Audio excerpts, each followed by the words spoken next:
आपण पाहत आहात आपल्या हक्काचे प्रतिध्वनी न्यूज.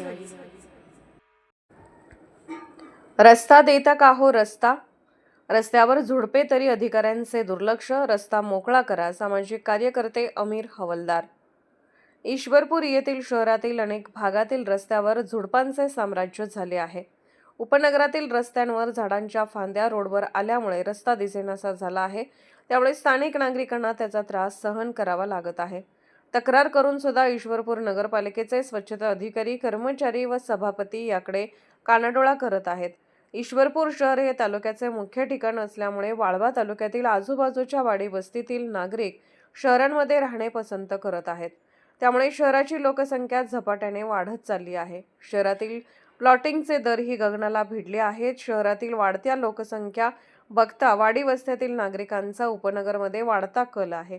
वाढत्या लोकसंख्येमुळे शहराच्या पिण्याच्या पाण्याचा प्रश्न व स्वच्छतेचा प्रश्न ऐरणीवर आला आहे. सातत्याने पिण्याच्या पाण्याच्या पाईपलाईन लिकेज होत असल्यामुळे शहरामध्ये दूषित पाणी पुरवठा होत आहे. दूषित पाणी व ठिकठिकाणी घाणीच्या साम्राज्यामुळे अनेक आजारांना शहरातील नागरिकांना सामोरे जावे लागत आहे. ईश्वरपूर शहरात पार्किंगची व्यवस्था नसल्यामुळे वाहतुकीचा प्रश्न प्रशासनाला डोकेदुखी झाली आहे.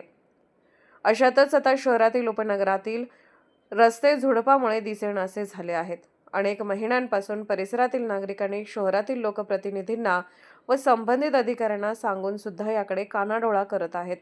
नुकत्याच झालेल्या नगरपालिका निवडणुकीमध्ये आमदार जयंत पाटील यांची सत्ता आली आहे. सत्ता स्थापन झाल्यानंतर नगरपालिका विभागाच्या सभापतींची निवड करण्यात आली. परंतु ते सभापती ज्या प्रभागातून निवडून आले आहेत त्या ठिकाणी मग्न असल्याचे दिसून येत आहे. शहरातील व उपनगरातील नागरिकांना समस्येच्या दालनाखालून चालावे लागत आहे. उपनगरातील रस्त्यालगत असणाऱ्या झुडपांमुळे रस्ते दिसेनासे झाले आहेत. सभापती त्यांच्या प्रभागात मग्न आहेत.